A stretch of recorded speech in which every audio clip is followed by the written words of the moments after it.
Mathieu Garcia va tourner lui. Qui reste sur la nationalité. Gaëtan Paturet va sortir en deuxième position. Le leader qui est moins de 22 ans.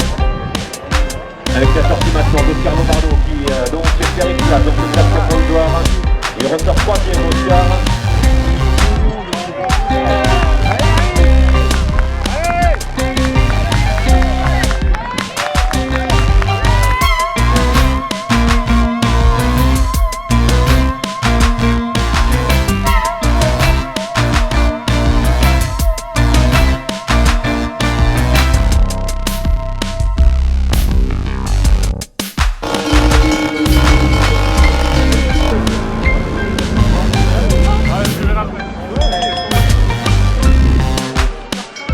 Et voilà, c'est le départ de l'avant-dernière course ici sur les championnats de France au saisie CDU20 et les squats de ces 32 coureurs. Par première victoire, le comité du Mont Blanc, Clément Paris.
Oula, t'as bu la tasse?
C'est bien, oui.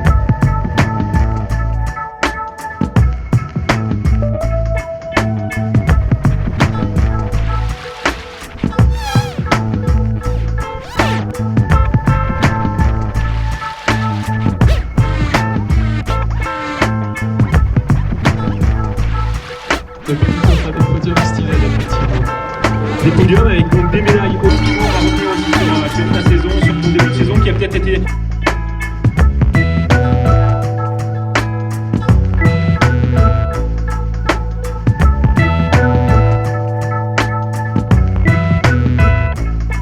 Je dors mon bébé. Qu'est-ce que c'est que ces poils de barbichette tout blancs?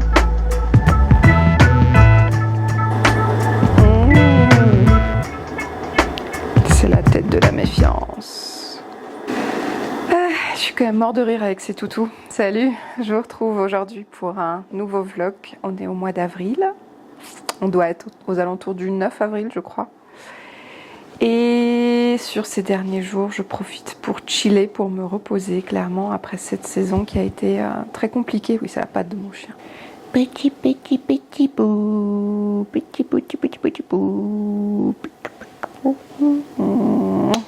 On est aujourd'hui le 9 avril et depuis quelques jours, je chill grave. J'ai pas particulièrement fait de sport, j'ai pas fait de reprise de sport parce que j'étais juste vraiment très fatiguée. On a fait quelques petites sorties de ski, de randonnée, mais rien de bien méchant. Des petites balades avec les chiens et sinon principalement je passe mon temps à lire, passer du temps à lire. On commence un petit peu à s'occuper aussi de l'appartement en prévision de le libérer en bon état. Et puis je travaille aussi un tout petit peu mes cours, mais tout doucement. Voilà, donc globalement on s'occupe essentiellement de nous et ça fait du bien.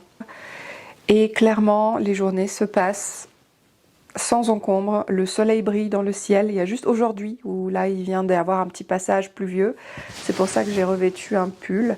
Mais sinon, en vrai, il a fait super beau pendant, une semaine et demie, 2 semaines. C'était incroyable le temps qu'il a fait. Donc c'était trop bien. J'étais en t-shirt toute la journée.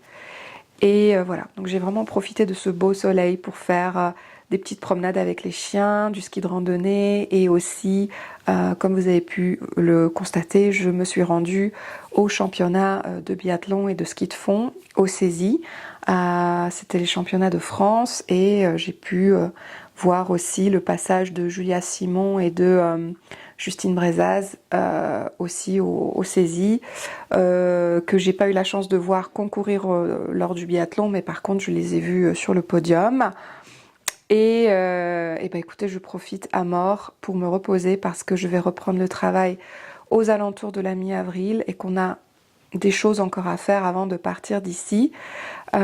Donc là, j'ai fait un petit peu de bureautique. Je vais certainement me poser pour travailler un peu aussi sur mes cours tout à l'heure. Mais en attendant, je voulais vous retrouver pour vlogger un petit peu et vous parler de mes dernières lectures. Donc je me suis en fait fixé un challenge astro sur le mois d'avril qui est marqué par le signe du bélier. Un challenge où il faut lire un nombre assez conséquent de pages. J'ai effectivement 4300 pages à lire puisque j'ai 43 ans. Donc je pense pas que j'y arriverai sur le mois d'avril sincèrement, mais déjà si je peux en lire 2000 ou 3000 ce serait vraiment tip top. Pour le moment j'ai lu 670 pages et je voulais vous raconter un peu les 2 dernières lectures que j'ai effectuées.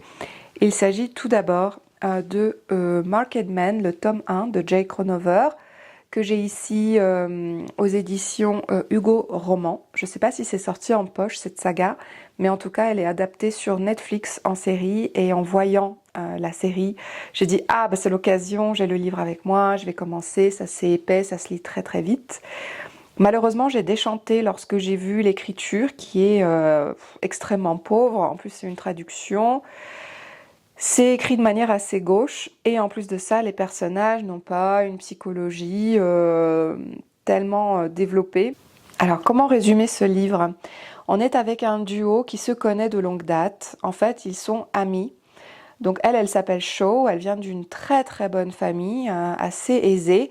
Malheureusement, c'est une famille totalement disloquée dans laquelle elle ne trouve plus ses repères. Elle fait pourtant tout pour faire attention, elle fait attention à ses études, à son image, etc.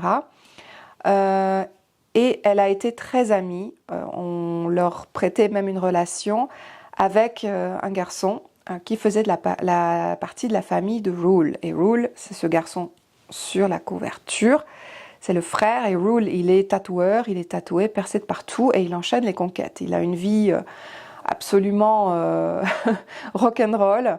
Il consomme beaucoup d'alcool, il consomme beaucoup de nanas et il se réveille toujours avec une autre fille dans son lit.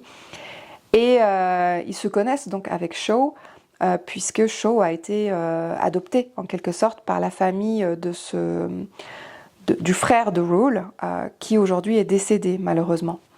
Et donc on prêtait une relation à Shaw et à ce garçon à l'époque. Elle est donc restée amie avec la famille, elle est invitée tous les dimanches à manger. Et c'est l'occasion pour Rule, pour ce garçon tatoué, de s'en prendre plein la figure aussi par sa famille, qui est quand même beaucoup plus unie. Mais Rule y prend cher chaque semaine, on critique ses piercings, on critique sa façon d'être, etc. Et puis ils vont un peu se découvrir, ces deux jeunes gens, par l'intermède d'un heureux hasard où il va dans un bar et en fait elle est serveuse dans ce bar, la petite Shaw. Donc il remarque en fait vraiment cette fille, qui elle est. Alors qu'auparavant, il la voyait toujours avec des petites perles, toujours bien habillée, toujours préoccupée par ses études. Et puis là, il la voit dans un autre contexte, en mode serveuse, un peu sexy, et il se dit waouh, en fait, elle est jolie. Et il se rend compte qu'il a peut-être toujours eu effectivement quelques sentiments réprimés pour elle. Donc, je vous en dis pas plus, mais il y a des choses qui sont qu'on voit venir vraiment à 1000 km, notamment avec l'ex de cette Shaw, puisqu'elle sortait sans relation charnelle, mais elle sortait avec un jeune homme dont le père est juge. Et ce garçon, en fait, elle l'a largué il y a quelques semaines de ça. Sauf que ce garçon commence à la harceler un petit peu aussi. Donc vous allez voir un petit peu comment les rapports entre ces jeunes gens vont se mélanger, comment ça va évoluer. D'autant plus que Shaw, elle n'est pas seule dans l'univers. Bon, comme je vous disais, elle a sa famille, même si elle n'en a pas vraiment le soutien. Elle a quand même déjà le soutien financier de sa famille, qui lui reproche d'avoir rompu avec ce jeune homme, fils de juge. Je ne sais pas si vous suivez jusque-là. Et elle a aussi une colocataire qui est assez sympa. Donc entre les amis de Rule, qui est donc tatoueur, tous ses amis qui évoluent dans le milieu du métal, la petite Shaw de bonne famille, la petite coloc, etc. Vous vous doutez bien qu'il va y avoir une série de protagonistes que j'espère retrouver dans la série sur Netflix. Et donc Marked Men, c'est une saga, c'est une romance, une new romance, avec en gros des personnages un peu dans l'univers du tatouage et du métal. Voilà, donc deux personnes que tout oppose et qui vont s'attirer malgré tout. Alors pour moi, l'écriture a été trop pauvre, trop simple, c'est plutôt mal traduit et franchement j'ai vu des trucs arriver à 1 million de kilomètres. Donc je ne vous conseillerais pas forcément la lecture de ce livre, sauf si c'est vraiment votre came, la romance comme ça. Mais ouais, pour moi ça manquait vraiment de substance et c'est de la lecture divertissante, mais et encore, sincèrement, comme je vous disais, j'ai vu des trucs arriver à 1 million de kilomètres. Figurez-vous que j'ai sorti un roman que j'ai quasiment terminé, il me reste une 60aine de pages. C'est un livre de Pierre Martin que j'ai eu l'opportunité de croiser lors d'une séance de dédicace dans mon village. Et ça s'appelle La Stèle de Portsmouth, c'est le tome 1 des enquêtes de Jean Nedelec. Donc qui est un colporteur dans la Bretagne médiévale. On est en 1400 et quelques, 1675, et on est avec ce personnage, ce colporteur qui voyage. Il a été abandonné par sa famille, trop pauvre pour l'élever. Il a été confié dans un monastère où les moines l'ont éduqué, lui ont appris la lecture et les bonnes manières. Et ce garçon, lorsqu'il a commis un péché charnel, eh bien, il a été en quelque sorte renvoyé de ce monastère et il a dû poursuivre sa route. Il est donc allé en direction de Quimperlé pour essayer de trouver sa voie, son travail, et finalement, il s'est destiné à être colporteur. Il a juste un petit baluchon avec ses affaires sur le dos. Mais sans travail, sans le sou, avec quelques compétences quand même, il parcourt comme ça la Bretagne et il tombe dans ce premier tome nez à nez avec un pendu dans le village de Clohars.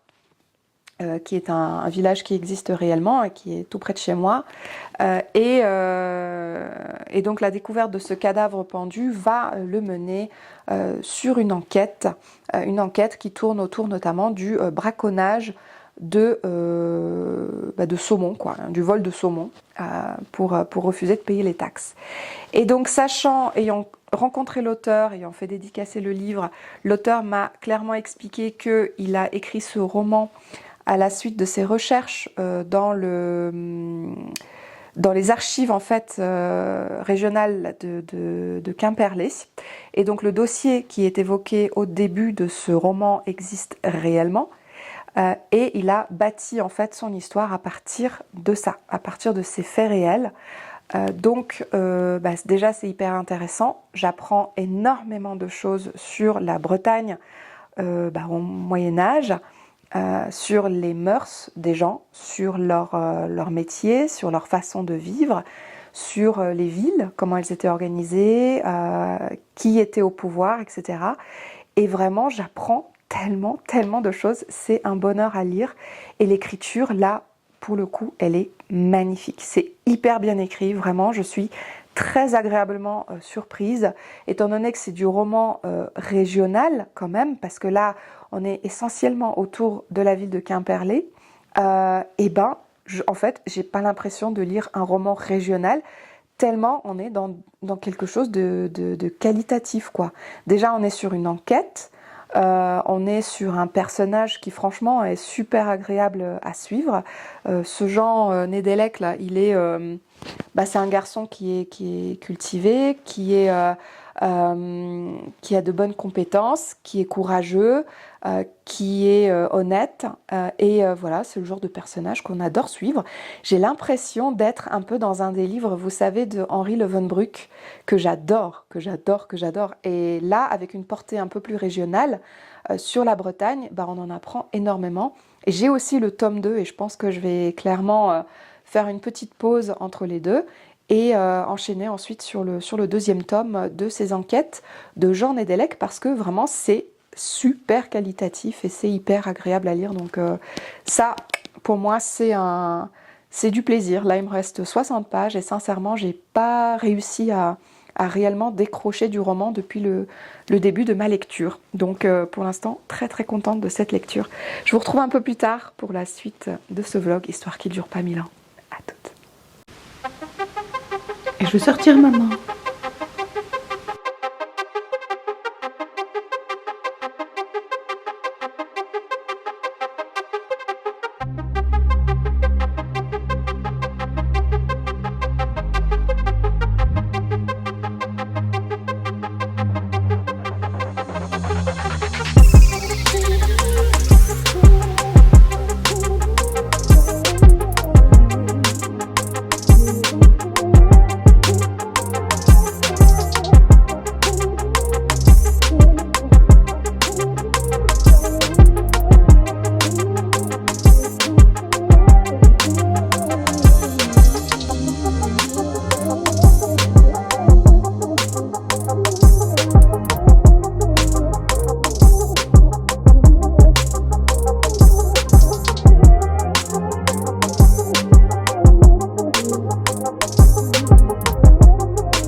Pas mal.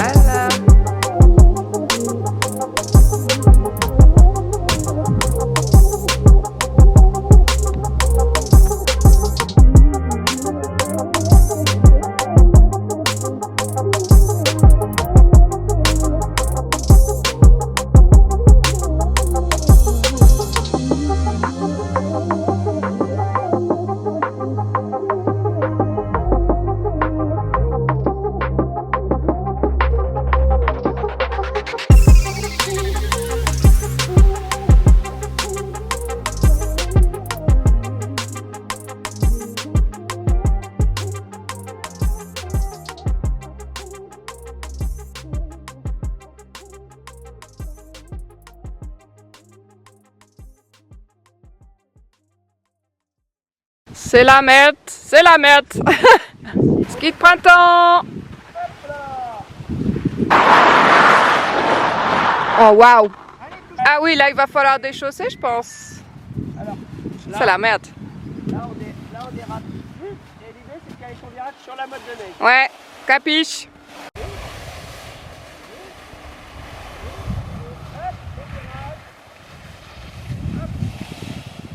Wouhou. Ça. Allez, go. Le ski de printemps, c'est vraiment génial. Allez hop, avec le chien dedans là. Hop hop hop hop hop hop hop.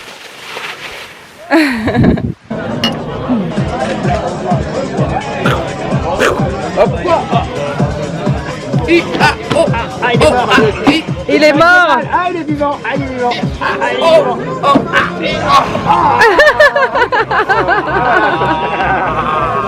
Il en fallait. Ah, il en fallait.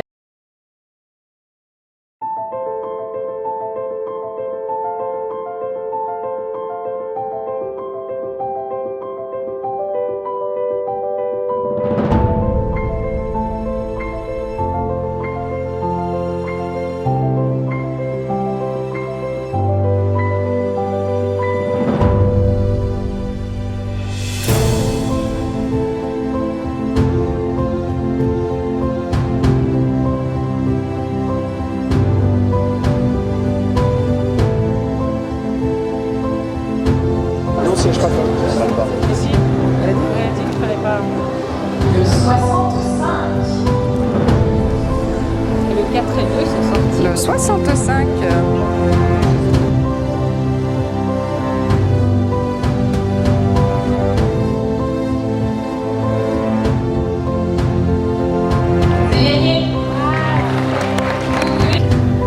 C'est parti, c'est le bordel dans la voiture. Il y a les skis. J'ai zéro visibilité à l'arrière. Ça va être quelque chose, je vous le dis. Dessous ? Pourquoi tu t'es foutu là-dessous ? Magnéto s'est planqué sous le drap, sous la couette, rien que ça. Tada ! C'est parti. On rentre à la maison. Très jolie la Pyramenta, je vais vous montrer juste là. J'ai commencé le livre de Stefan Zweig. Ça s'appelle Magellan. Et ça, c'est le chat qui va miauler pendant 12 heures. On verra ce que ça donne. What's really crazy? Je suis en train de passer un village absolument magnifique qui s'appelle Violet, je crois. C'est trop beau. AY à la fin. On est vers Roanne et c'est juste sublime. Et voilà, la saison d'hiver s'achève. On est aujourd'hui le 14 avril et nous avons pris la route vers 13h pour retourner en Bretagne. Donc bye bye la Savoie. C'est le cœur meurtri que je quitte mes montagnes pour la Bretagne, mais je suis quand même contente de retrouver un peu la mer. Je vous avoue que ça me ferait du bien de faire un petit plouf là. Et aujourd'hui il fait un peu nuageux, donc c'est la bonne journée pour faire la route. Moi je voyage avec le chat. Mon chat m'a troué mon petit haut tout à l'heure quand je l'ai pris, parce qu'il a stressé.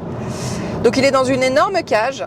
Et si vous voulez, ma voiture est tellement blindée parce que je fais voyager un énorme bureau en bois. Donc c'est monsieur qui a la partie plateau avec les tiroirs et moi j'ai deux énormes unités en fait en bois massif avec des tiroirs en bois massif. Bref, c'est l'enfer. Donc pour tout ranger, c'était Tetris. Il n'y a pas un centimètre de libre dans ma voiture et j'ai zéro visibilité et à l'arrière et sur le côté. Donc en fait j'ai accès que à mes rétros gauche et droite, c'est tout.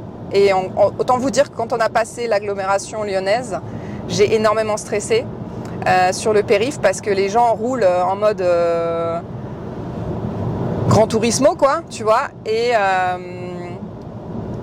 j'étais en panique en fait. Donc ça m'a épuisée, mais là on est sur l'autoroute de Roanne, on n'est pas très loin de Roanne d'ailleurs je pense. Et le temps commence à devenir un petit peu gris, donc il fait moins chaud dans les voitures, c'est plus agréable pour conduire, sachant que monsieur il est devant, il a les deux chiens, et ses skis et ses snowboards sur le toit. Moi mes skis sont juste là, et en gros je vois rien quoi. Donc, je suis surblindée, on est surblindé, et voilà, on a pris la route comme ça. Écoutez, il faut le faire, c'est les saisons. Alors le bilan de la saison, c'est que j'ai passé quand même une merveilleuse saison. J'ai rencontré des gens super, j'ai eu la chance de travailler avec des gens vraiment super et j'en suis vraiment ravie. J'adore la Savoie, j'adore ce coin-là, donc moi ça m'a pas du tout dérangé de travailler là-bas, même si physiquement j'ai absolument pas profité de la montagne. Pour vous dire, le dernier jour, on a fait, enfin genre 2-3 jours avant de partir, on a fait, parce que les 2-3 derniers jours, autant vous dire que j'ai fait que du ménage, je n'en pouvais plus. Mais on a fait, tiens, il y en a un qui change de voix n'importe comment là. Donc on a fait que du ménage, mais en gros on est parti en ski de randonnée et comment vous dire, j'ai un peu galéré. J'ai plus du tout le souffle, donc j'ai vraiment hâte de me remettre en fait à la course à pied et au vélo. Officiellement je reprends le travail mercredi matin, donc je suis très contente. On va rentrer ce soir sur les coups de 2-3 heures du matin. Demain on est le 15 avril, donc on va profiter un peu et puis refaire nos bagages pour le lendemain. Et le lendemain matin on part au travail, donc officiellement notre premier jour le 16. Et autant vous dire que j'ai rechargé les batteries, que je suis prête pour la saison suivante qui va être très longue, mais où vraiment j'adore les filles avec lesquelles je travaille, donc pour moi il n'y a pas de souci là-dessus, c'est juste du bonheur. Et j'ai trop hâte j'ai trop hâte de retravailler avec elle, même si le boulot est quand même épuisant. Il ne le sera pas aussi épuisant, je le sais, qu'en Savoie, parce qu'en Savoie on avait 2 fois plus de monde. Autant vous dire que j'ai failli mourir la bouche ouverte et que j'étais au bout de ma vie, vous le savez si vous avez vu mon dernier vlog. Mais là j'ai vraiment hâte d'y être et de passer une bonne saison au soleil, à la mer. Donc voilà, je suis vraiment ravie et je pense que ce séjour en montagne, même si j'étais épuisée au bout de ma vie et qu'on n'a pas forcément humainement, avec mon chéri, passé la meilleure époque de notre vie commune, eh bien je suis quand même contente de retrouver en fait, de nous retrouver en fait dans un autre contexte. Et je pense qu'en Bretagne, j'arrive mieux à gérer mon temps pour m'occuper un peu de tout le monde, des animaux, mais aussi de mon copain. Donc je suis contente quand même qu'on va retrouver ce temps-là pour nous. J'ai vraiment hâte aussi de ça.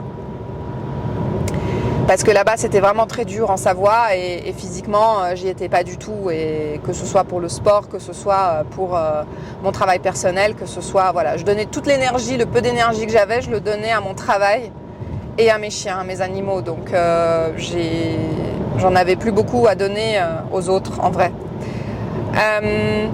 Donc voilà pour le bilan de saison que je vous fais là en 2-2. Et puis écoutez, ma foi, on va retrouver la Bretagne, je pense, potentiellement sous la pluie, parce que là de toute façon ils annoncent une météo épouvantable partout en France sur la semaine. Donc on verra un petit peu à quelle sauce on va être mangé. Et comment vous dire, c'est à peu près tout ce que j'avais à vous dire, quoi. Ah oui, et j'ai hâte aussi de me retrouver en fait sportivement déjà. Je vais reprendre la course à pied clairement, donc je vais vous faire clairement des vlogs spécial sport, chose que je ne faisais pas trop ces derniers temps. D'un point de vue aussi de mon organisation, de mon travail personnel, qui n'était pas au top aussi en Savoie. C'est pour ça que j'ai lu le livre de Fabien Olicard dont je vous parle dans mon dernier point lecture, là, le numéro 38. Et puis j'ai hâte aussi de me retrouver peut-être aussi un peu mentalement, dans la mesure où j'avais besoin de cette coupure à la montagne pour me retrouver moi, pour avoir ma dose de soleil, même si c'était pas la plus belle saison en termes de météo. J'avoue qu'il y a eu très peu de neige et j'aurais pu emmener mon vélo pour en profiter. J'aurais pu faire du vélo en vrai une grosse partie de la saison. Ah ça y est, il pleut. Mais en vrai, voilà. Donc là je vais retrouver mon vélo, ça va me faire très très plaisir et j'ai très très hâte de refaire un petit peu de sport pour me remettre dedans, on va dire, et retrouver cette énergie en fait que je n'avais plus du tout. Et puis voilà quoi. Donc c'est à peu près tout. C'est à peu près tout ce que je voulais vous dire. Je vous retrouve encore avec des petites images de notre belle France dès que la pluie aura cessé. Ça m'a fait très plaisir de vous retrouver dans ce petit vlog de fin de saison. Voilà. C'est fini les vacances. Et les 15 jours là, ils m'ont fait énormément de bien en vrai. J'ai vraiment rechargé les batteries, j'ai bouquiné, on a fait du ski de rando, on a fait des petites marches et clairement on a chillé quoi, on a regardé des séries. D'ailleurs, je voulais vous dire que nous avons eu l'opportunité de regarder les 2 saisons sur Netflix de la série Space Force qui est plutôt rigolote. C'est avec John Malkovich et avec un autre acteur assez connu qui a joué dans une série que j'ai pas vue, mais dès que vous allez voir sa tête, vous allez le reconnaître. Je vous mettrai son nom ici. Et Space Force, c'est l'histoire d'un général et de son compagnon scientifique en fait, qui est John Malkovich, qui joue extrêmement bien ce rôle. Et c'est une comédie, et donc c'est les déboires de cette unité qui envoie des gens sur Mars ou sur la Lune, qui a des missions, voilà, qui envoie des fusées dans l'espace et des satellites, qui est concurrent de SpaceX bien sûr, et qui, ma foi, on a les déboires un petit peu familiaux de ce général avec sa fille et avec toutes les personnes autour qui gravitent dans cette unité. Donc c'est très sympa, c'est un humour assez grotesque mais très très fin. L'épouse du général est incarcérée, on ne sait pas pourquoi. Et voilà, donc il y a plein de choses très très intéressantes dans cette série. Et voilà, donc si vous avez l'opportunité de la regarder, c'est des très courts épisodes, c'est pour ça que nous l'avons choisi. Et vraiment, on ne regrette pas d'avoir regardé cette série. Et bien sûr, je me suis rematée pour la énième fois Brooklyn Nine-Nine, puisque c'est une de mes séries préférées. C'est vraiment la série absurde number one, je crois, que je préfère au monde, avec Archer. Et voilà, donc c'est une série que j'adore, que je kiffe, qui me fait marrer. Et j'ai un peu montré aussi à mon chéri pour qu'il puisse juger par lui-même. Et c'est vrai qu'il adhère bien aussi à l'humour complètement grotesque de cette série qui se passe dans un commissariat. Voilà, donc on en a profité. J'ai bouquiné aussi, puisque j'ai commencé la Divine Comédie de Dante. J'ai lu La Stèle de Portsmouth de Pierre Martin. Et j'ai lu aussi un autre livre juste avant. Ah oui, et j'ai lu The Market Man, le tome 1. Donc voilà, j'ai enchaîné les bouquins, ça m'a fait vraiment plaisir. Et ça m'a redonné un peu espoir et goût en la lecture, sachant que l'été dernier, je ne sais pas si vous vous souvenez, mais j'ai eu une grosse panne de lecture pendant tout l'été, pendant que je lisais Brandon Sanderson. J'étais tellement en panne de lecture. Donc là, j'ai bon espoir en fait pour continuer mes lectures, parce que je me suis remis dedans, je me suis reconcentrée, j'avais davantage l'énergie aussi de le faire. Et je vais profiter de la plage, je vous dis pas, pour bouquiner quand j'aurai pas les chiens. Bref, ça va être un bonheur. Donc, comment vous dire, là, je suis plutôt très optimiste pour la suite. Et c'est avec grand plaisir que je vous retrouve dans un prochain vlog. Je vous laisse avec quelques images de l'autoroute. Et je vous embrasse très fort. C'est trop chouette de vous retrouver en vidéo. D'ailleurs, il y a un point lecture assez succinct qui est tourné et je vous l'enverrai aussi bientôt sur YouTube. Merci de me suivre sur YouTube et aussi sur Instagram. Merci à tous ceux qui m'ont rejoint, les nouveaux abonnés. Je vous vois, hein, vous n'êtes pas que des petits numéros. Merci aussi aux nouveaux abonnés sur Instagram. Et puis voilà, je vais peut-être faire une FAQ là, parce que je suis d'humeur. J'en ai jamais fait encore sur ma chaîne, et ma chaîne elle existe depuis un bail. Dites-moi si ça vous intéresse en commentaire. Mettez un pouce en l'air si une vidéo FAQ vous intéresserait. Moi je vous dis à tout bientôt et je vous fais plein de bisous. Ciao! Et prudence sur la route bien sûr, ne faites pas comme moi.